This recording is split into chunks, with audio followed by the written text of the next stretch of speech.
Le projet est né, on va dire, depuis 2017, après les premiers tours de pale des éoliennes de Chamols. Un certain nombre de communes ont eu la réflexion sur l'éolien.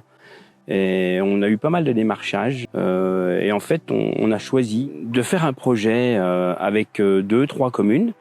On a commencé à se réunir et au fil des réunions, en fait, on s'est dit mais il faut qu'on élargisse le cercle, il faut qu'on rassemble le maximum de communes pour essayer de faire un seul parc et pas multiplier les parcs. Donc aujourd'hui, nous sommes 14. Il y a 3 autres partenaires. En fait, ces 14 communes font partie de la communauté de communes Cœur du Jura.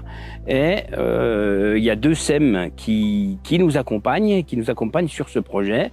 La SEM ENR citoyenne et la SEM SIP ENR. Alors ce mât de mesure marque le début de la partie technique. Il va déjà nous permettre de connaître le vent en quantité, mais aussi en qualité. Ces données de vent vont être enregistrées pendant une période de minimum une année et demie, et à la suite de ça, le mât sera démonté, éventuellement réutilisé.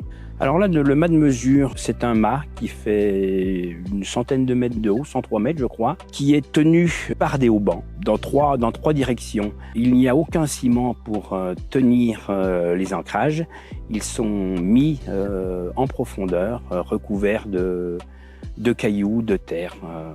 Alors à différents niveaux, on trouvera des micros pour enregistrer la vie des chiroptères. On trouvera des anémomètres pour le vent. On trouvera des thermomètres, des hygromètres. On trouvera aussi, puisqu'il faut bien l'alimenter en électricité, un panneau photovoltaïque qui va alimenter des batteries, qui alimentera ces éléments. Et on aura en haut de mât une balise qui indiquera sa présence aux utilisateurs de notre beau ciel jurassien.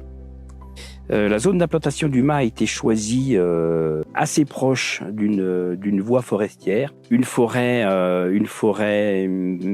pas très riche avec du bois de faible valeur. Ce qu'on recherche, c'est de minimiser les pertes, ne pas abîmer cette forêt.